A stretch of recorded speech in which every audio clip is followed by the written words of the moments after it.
Warning, the podcast you're about to hear has a unique, conservative perspective and may be politically incorrect, containing some controversy in its message. This episode may speak out against liberalism, socialism, the dark state, and religious organizations. It is possible that evil in politics, education, law, society, and religion will be discussed and exposed. However, we believe this podcast adds truth and value to a mature, disenfranchised audience who may be tired of apostate religions and wicked world systems. Listeners who are easily offended, overly sensitive, or have progressive leanings sympathetic to the topics we expose should be forewarned not to listen any further. We thank both those who choose to listen as well as those who choose not to listen. You've been warned. And now, let us get on with the show.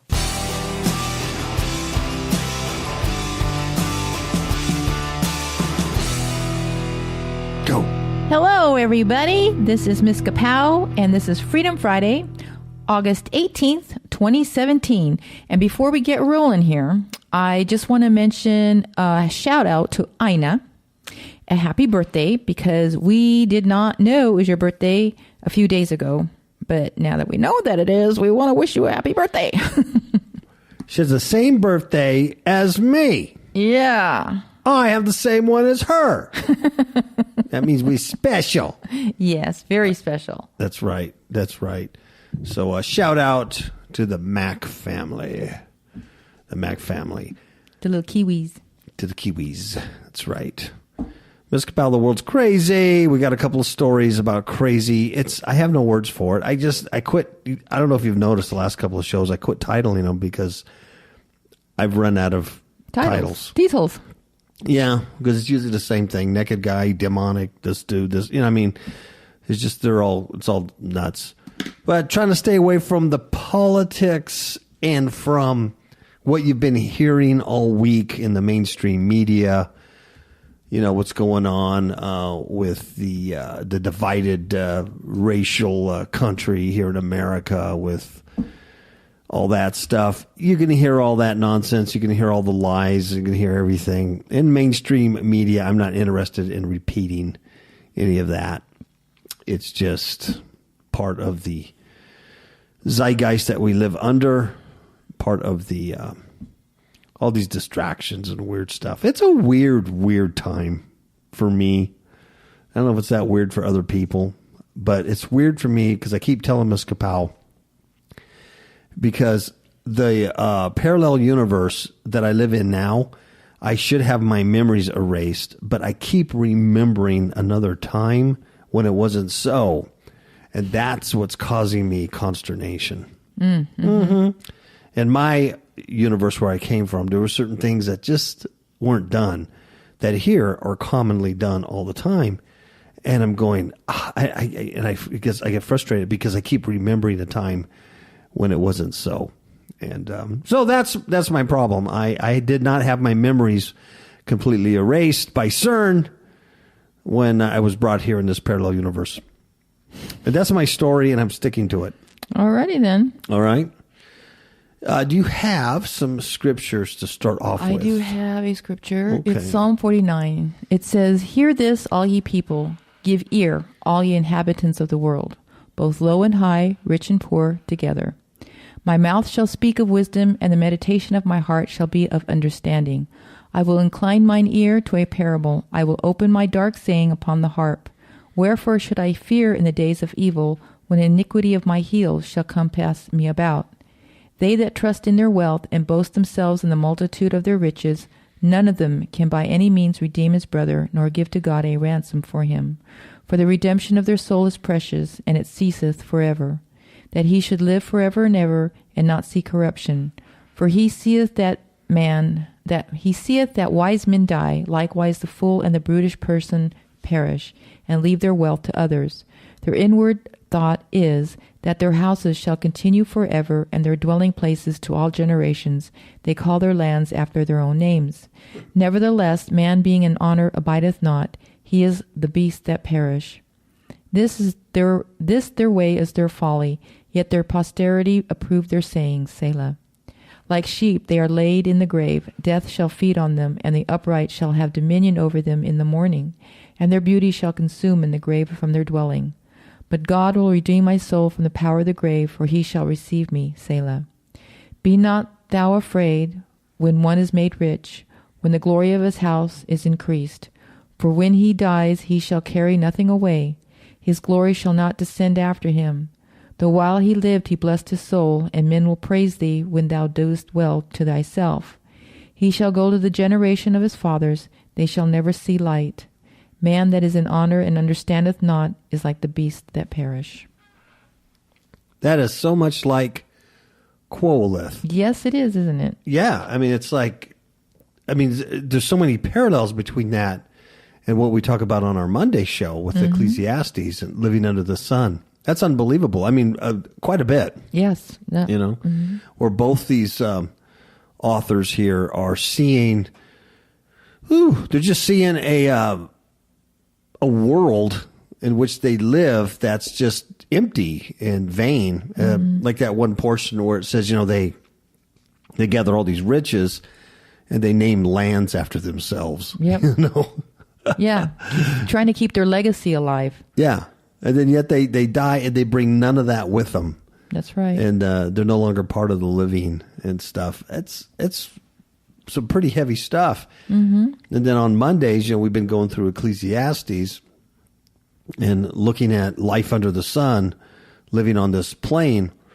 And, you know, you look at it and go, gosh, I mean, it's just such a negative outlook, you know, to live by type of thing.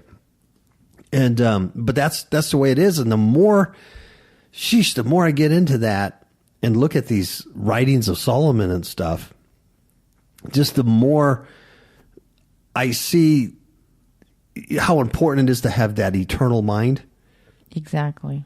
That whole eternal mindset where, you know, there's so much more. You know, this isn't it. And that's difficult to do because the reality that you live in, the reality is not the eternal right now. The reality that you live in is here. Yeah. And so sometimes it's really, really difficult to, you know, reconcile the two. Man, yeah, I mean, I struggle with that. And obviously the ancient writers and stuff struggled with that too. Yeah, they did. There's so many examples in the Bible about that. Yeah, there really is. Even the prophets, you know, I mean, really struggled with, you know, why are these wealthy people, you know, seem to do so well, you know, and their children do so well. And then the poor and the people who, you know, serve you, you know, just get beat up. Yeah. Really, really strange. You know, the other thing about eternal mind, you know, while we're living here, this is the alternative commentary, right? Freedom Friday, alternative commentary. So this is the alternative commentary you're not getting, you know, anywhere else on the world, obviously. But the other thing about eternal mind, it's not just streets of gold and mansions up in heaven and just bliss. No. The other part of eternal mind is that there's a very real judgment.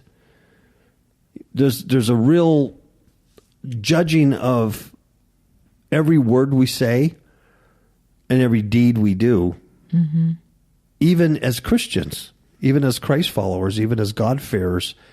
Your words and deeds are going to be judged. Whether you built that house upon a solid foundation with stone, or you built that house, you had that foundation of Christ, but you built that house with stubble, hay, worthless things that could be destroyed. Very, very enlightening scriptures there when Paul talks about that. That's in Corinthians, I believe. I don't know if it's 1 or 2, but that's the other part of eternal mind. And I you know, don't want to sit here and tell you, oh, you have to be afraid of everything you do, everything you say, everything. You don't have to be afraid, you know, of any of that. You're in Christ, but you have to be aware that it's not just, you know, eternal bless. You know, hey, I'm going to get in there, check in like my heavenly hotel, give me my mansion, and I'm done. Right. You know, there is a reason why we're here. I can't tell you why. Or, you know, I mean, the Bible does tell you why you're here, but I choose to ignore it, I guess. But, you know, to me, it's like, why am I here? You know, what is this all about? I mean, I don't get it. So just the more you develop that eternal mind, the more you really miss your home, you know? Yeah, you get homesick. You do. And so the danger lies out there with so much deception, which is the rule. The deception is the rule. It's not the minority now. There's just so much deception. Even if people don't absolutely mean to go out and deceive you, it's just a matter of they're reading the wrong Bible. Oh. You know what I mean? They're reading the wrong words. And so they're misinterpreting things, and then they're reteaching those things. And it adds on and on and on. But we were watching this documentary last night. And I forget what it was called. The Afterlife? Was it called Yes, The Afterlife? Yes, I believe it is. Now, once again, on Amazon Prime. So, you didn't pay for this thing outside of Prime. But it was, and we should have known better, because the executive producer was Paul Crouch Jr. From the infamous TBN, the son of Paul Crouch. Paul Crouch. That's a good one. The deceased Paul Crouch and his deceased wife. Anyway, so Paul Crouch Jr. was the executive producer, and this guy who did this DVD. Paul Perry, I believe. Paul Perry, thank you, Paul Perry. I don't know anything about him. Didn't research or nothing. But we watched this DVD. It's called Afterlife. And it was all about near-death experiences, right? Mm. So we were watching this, and I do have some experience with this stuff way back in the day. In 2001, I wrote a book called The Wisdom of Death after the death of my father and the death of Linda's father 3 months after. And I wasn't following the Lord at this time. I was very New Agey, matter of fact. I was very spiritual, but I wasn't, a Christian type of thing, even though I had been raised in Christianity. So the book, that's why I don't talk about it a whole lot, because the book really reflects kind of a New Age mentality that I had back then. But I'd done a lot of study on death and grieving and getting through it and stuff. And so in that aspect, the book is good and helped people. But during all these studies, I got into near-death experiences, NDEs, with this guy that had wrote a book at the time, Dr. Moody. Mm-hmm. And I remember reading this book, Dr. Moody's book, and what he was a medical doctor that noticed that people who died on the operating table or whatever were resuscitated. A lot of them had these experiences. And so he began to document scientifically, quote unquote, these experiences type of thing. But I do remember Dr. Moody he got so deep into it, he developed this, I don't know what you call it, but it was like a chamber where he thought you can hopefully reconnect with your dead loved one. And you sit in the dark in front of a mirror and you meditate on them or call out their name or something like that, and they'll appear to you. Necromancy. It's necromancy, and I don't think I have to tell you just how wrong. Yeah, just how wrong and bad that would be. Because something's going to come to you, but it's not your grandma.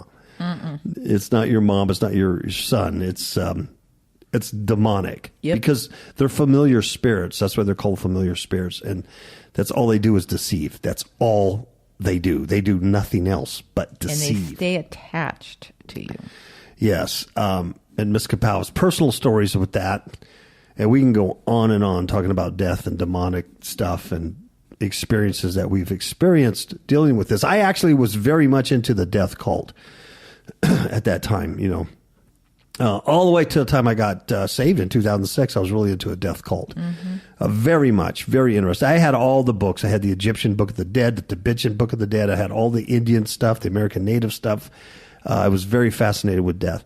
So anyway, I'm no stranger to this stuff. So we're watching this DVD by, they're not Christians.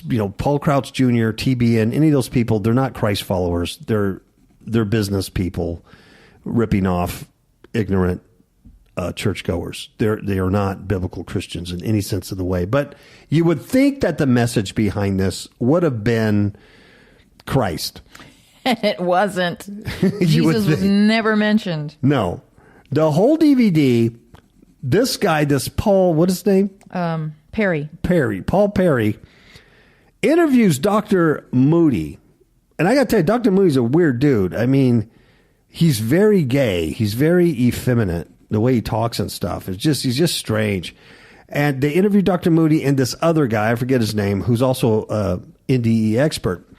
But I need to make my point here. The whole DVD focused on eternal mind, all right, but not in Christ Jesus. Everybody who died, everybody, whether they were sinners, and a lot of them were at the time, had a positive, beautiful experience of going to heaven. Yep.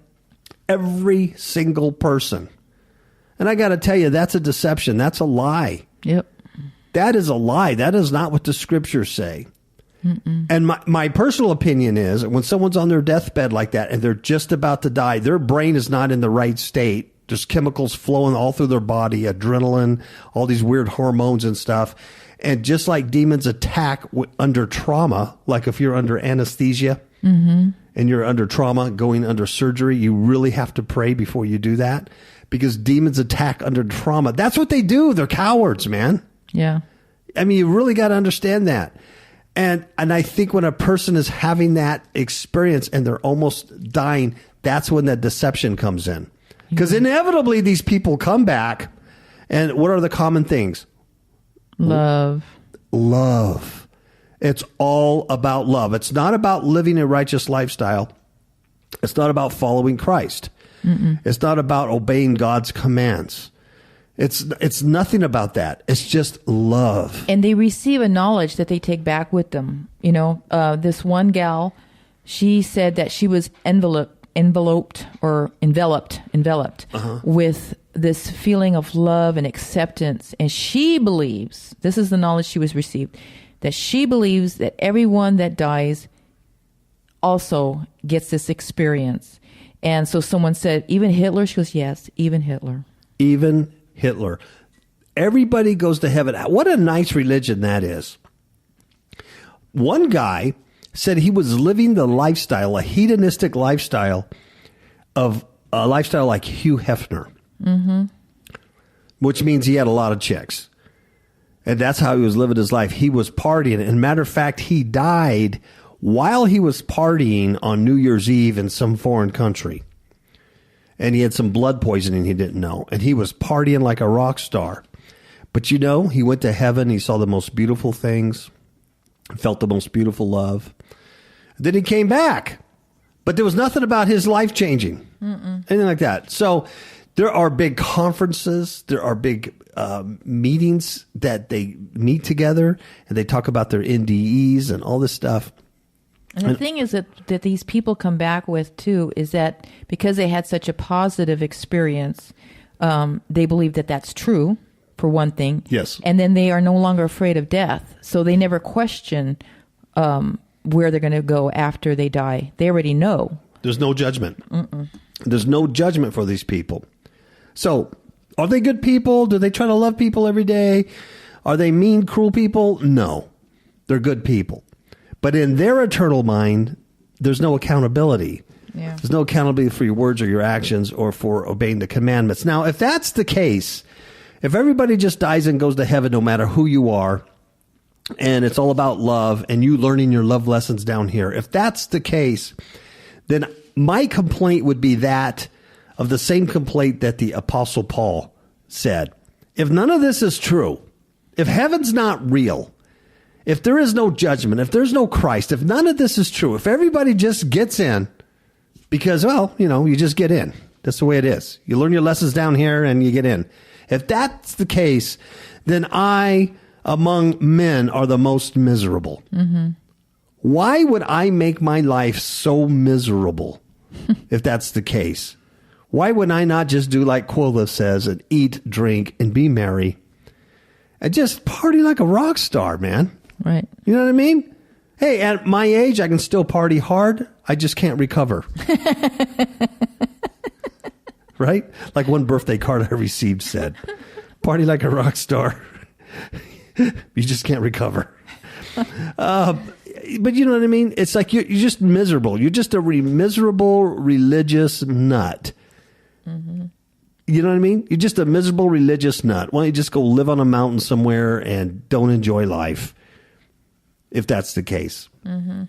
But, fortunately for us, we have written documentation of the inspired words of God that tell us differently and tells us truth. Mm-hmm. And so there is so much deception out there.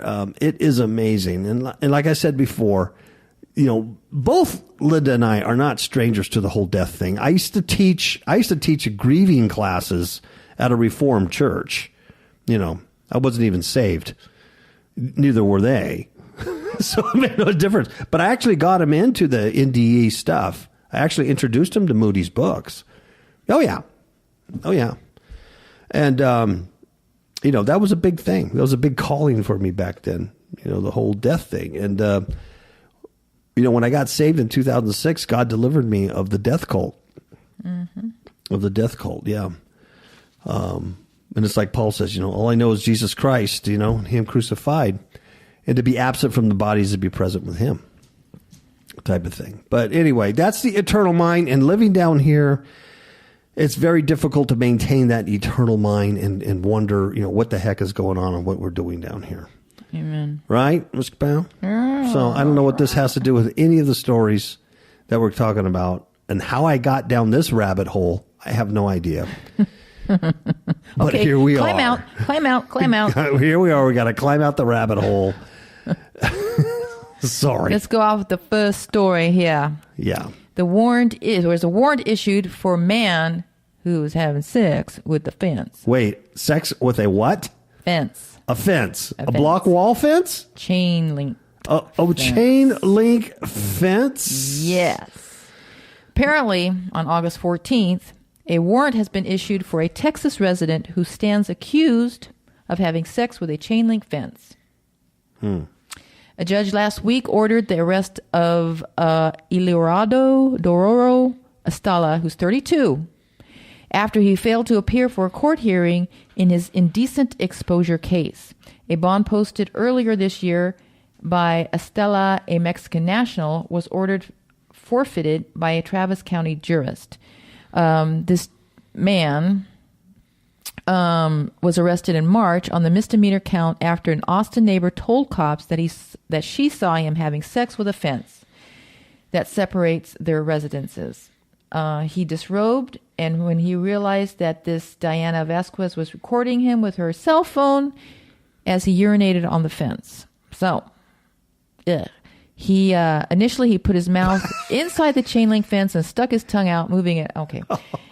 Yes. He appeared intoxicated, proceeded then to stick his and have sex with the fence. And apparently he thought the fence was a female. Do you know how drunk you would have to be to do that? I mean, really, do you know? Because even when I squint, I can't see the fence being even a human. But they're trying to justify. You just have to be so out of your mind to do this kind of a thing. Yeah. But it seems like this is the world we're living in more and more. That's insane. Yeah, and I typed in having sex with inanimate objects, and I found a site here that had at least 6. One is a picnic table. I remember that. We did the story on that one. A street sign.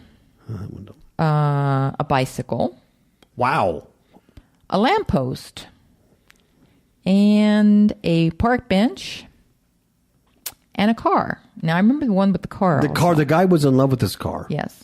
But you know which one they missed? We did a story on a guy who was boinking an ATM machine. Yes. Remember that one? Yes. Now, there's another list here. Let's see. A laundry basket. I can see that one. This person was excited with fresh towels. Yeah, I can see that. A jar of pasta sauce. Oh, good Lord. Yeah, that's nasty. Hey, my question is on that one. How did this guy who caught him? How do we know this? I don't know, but he wore women's stockings while doing this. Okay? Oh! A vacuum cleaner, a teddy bear. That's not right. A pine cone. All right, that would hurt. Wow. A traffic cone and a shoe. Traffic cone. Yeah. Sick. Wow, that's an incredible list. Yep. And that was just 2 websites. There's more, but I thought, these are 2. That's enough. Oh. Nasty. Nasty. Man. Okay. There's problems, right? Houston, we have a problem. Big one. Yeah. How come these are all dudes, too? What's up with that? Okay. I guess just women aren't enough for them. Yeah. Okay, here's in the same vein of that. Here's a Tampa stripper. He's a male. He's a gay guy. Gay as the moon is flat. Tampa stripper. Well, God, this is a good story. This is a really good story. So I gotta read the story down the thing. Right? Okay. All right. So So here it is. He's a male stripper, right? Right. And so he's at his boyfriend's house. This guy's name is Justin, right? His name is Justin. He's visiting his boyfriend, and they're in the bedroom together. And Justin says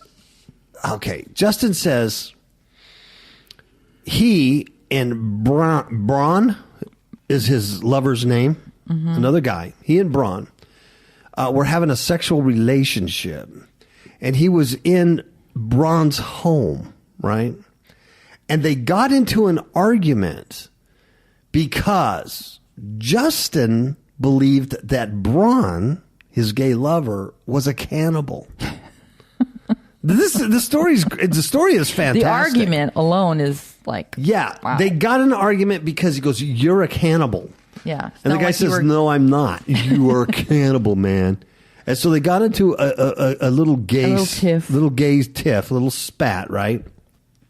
Well, Braun, he got angry about Justin's accusation, and so this guy picks up a gun, which was on the bed. Now, you're asking yourself right now, 2 gay guys in bed having an argument, whether one's a cannibal or not, and there happens to be a gun on the bed.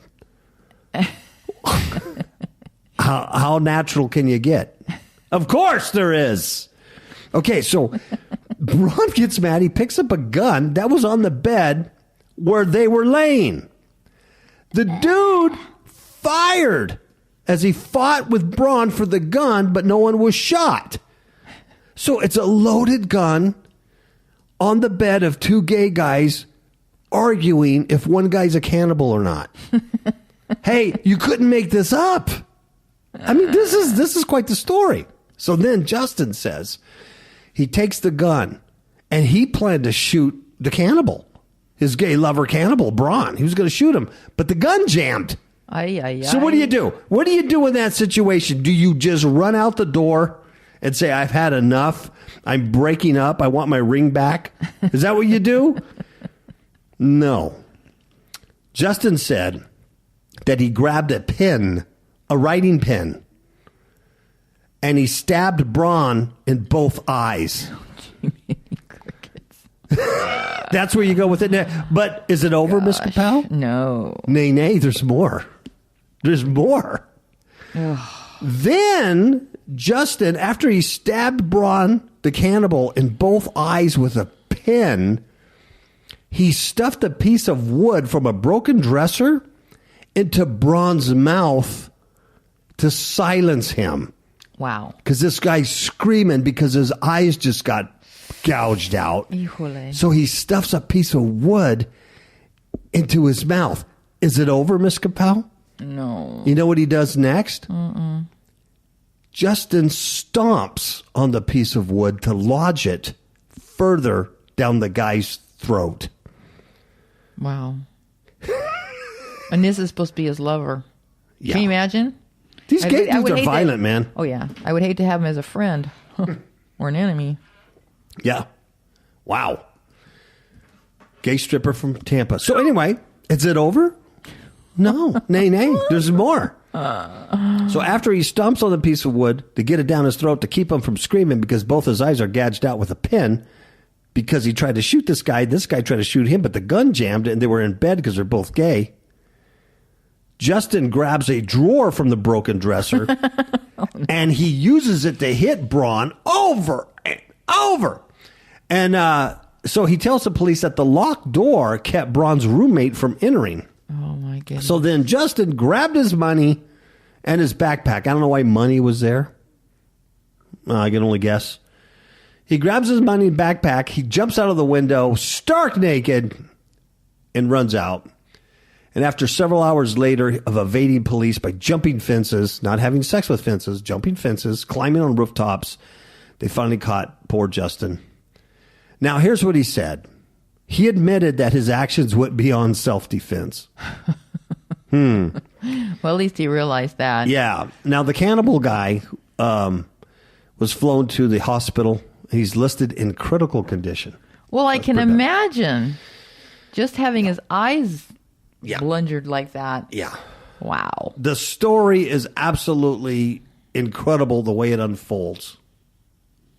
Unbelievable. Wow. Isn't that something? Wow. I just don't remember the world being like that common, those stories that common. No. I don't know. Maybe it's because we have the internet. No, I don't think so. No. I don't think you believe that either. I don't. I'm just trying to justify my own sense of what the heck. Do you remember not too long ago we talked about Hillary Clinton's Lutheran pastor? Yeah. That he used to send her, maybe still does, these devotionals Yes. to encourage he's back her. in the news, is he not? Yes. And this time from plagiarism. Yes. So he used to send her these devotionals to encourage her. And when she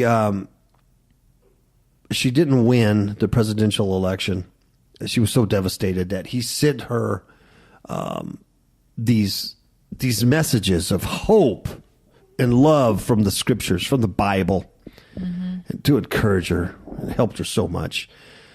And so it helped her so much that he decided to put these beautiful themes in a book and sell them to you, right? So his name is the Reverend Bill Shalady. Shenanigans. We like to call him Shady Shalady. Shady Shalady. So here's what he does. He was stunned the other day.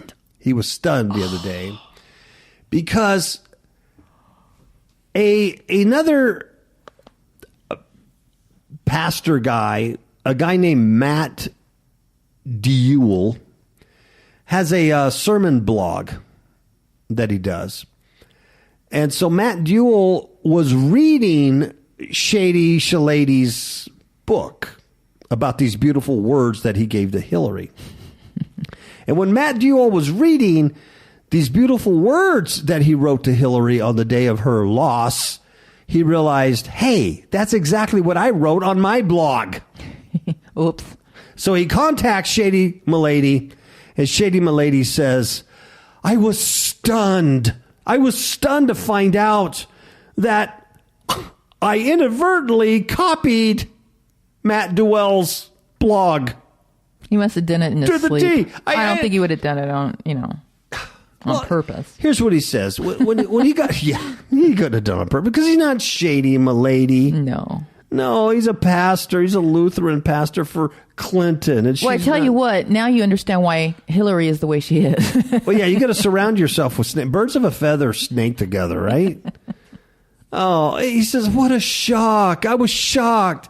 And when he was caught, he said, quote, I searched for passages that offered perspective of this theme, the theme being hope. And, you know, you got your butt kicked by Trump, but don't worry about it. There's hope, right? Mm-hmm. So he searched for passages that offered perspective on this theme. And I am now stunned to realize the similarity between Matt Duell's blog sermon and my own. Clearly, portions of my devotional that day incorporate his exact words. That's what he said in a statement, quote unquote. Wow. So he admitted. So apparently, Matt Duell contacted this guy, and Good for him. They made some arrangements. Oh. And whatever the arrangements were, they got to keep the portion in the book, and I'm sure Matt Duell got a little ching-ching out of it, a little recognition, a little something, and everybody's happy and fine. The thing is this wasn't by accident. It's never by accident. Shady Shalady, the pastor, this guy's a crook, just like Hillary, and he's trying to make a name for himself, and he stole somebody else's words, and directly plagiarized them, and didn't think he would get caught because Matt Duell's a nobody. That's right. Wow.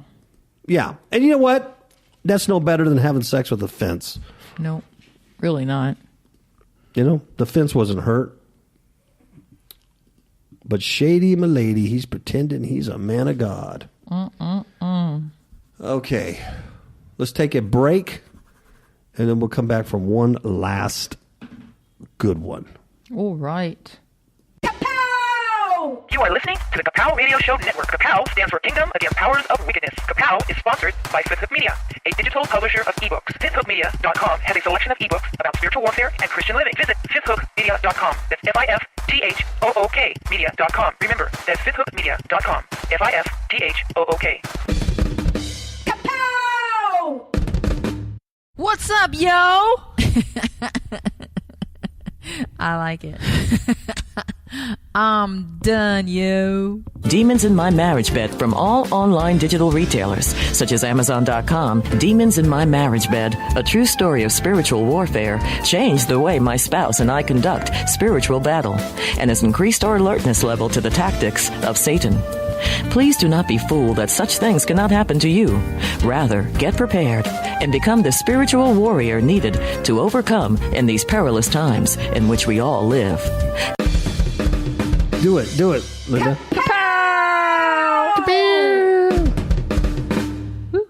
I love the Kapow man.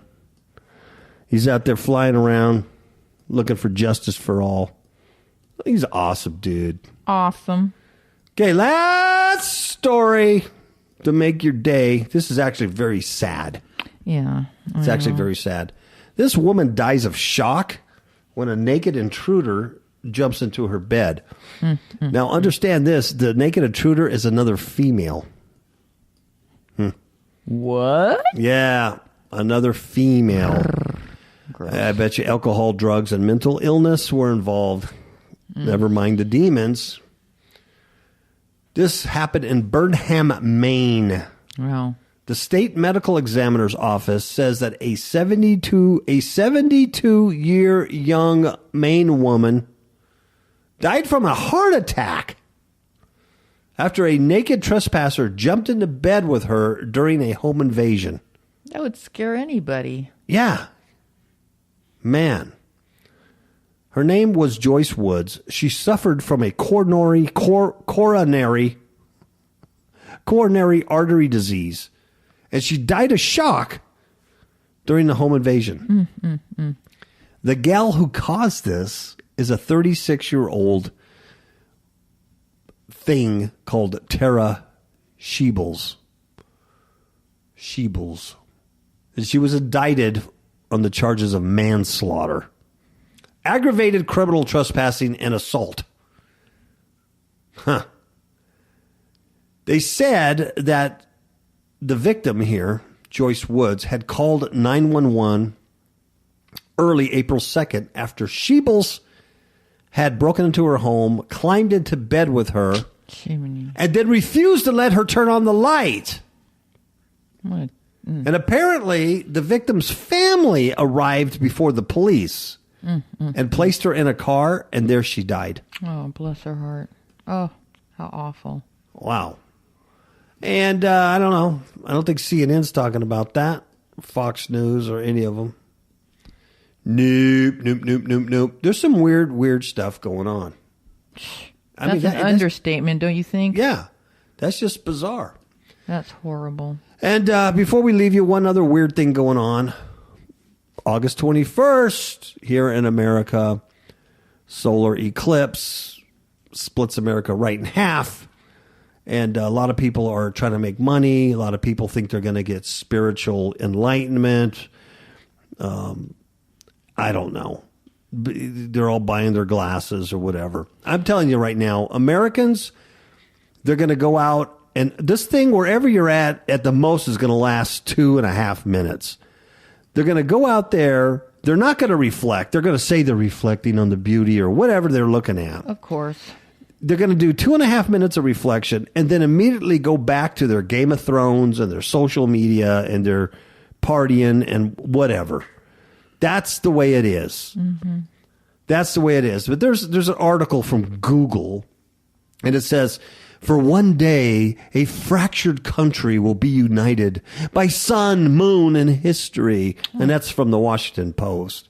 And you really think so? You know, no. A divided, fractured company is going to be united by the sun and the moon and history? Really? Mm-hmm. We're all going to come to agreement because we're going to have 2.5 minutes of a solar eclipse? Give me a break. Give me a break. Give me a break. If anything, it's an omen that says this nation is going to be split in two because the eclipse comes from Oregon and goes straight diagonally across the United States. That's right. And it's an omen saying, this is judgment. You're going to be split in two. You'll never be united. Mm-mm. Here it is, Babel. Here's the wind. Yeah, exactly. Here's the destruction. Here's the scattering. That's what it says. You got to go there for 2.5 minutes and get spiritual reflection on nothing. Because if you don't get spiritual reflection now, what makes you think you're going to sit in a solar eclipse and get spiritual reflection? Stupid. And then, they're stupid. And then I'm looking at a sign that says it is from one of these little podunk towns, Depot Bay, Oregon, right? That no one goes to. There's a sign that says eclipse parking. $100 a day or $500 a week. $750 RV for a week. Now, what kind of spiritual reflection is that? Yeah, exactly. Unless your spiritual reflection is Andrew Jackson on a $20 bill or a Grant on a 100. You're stupid. Go have sex with a fence or put a pin in somebody's eye. But don't go watch a solar eclipse without glasses. You're out of control, Miss Kapow. Oh, I'm out of control. You're out of control. And it's time to go back to the rabbit hole. All right. Right. Okay, guys. Ciao, babies.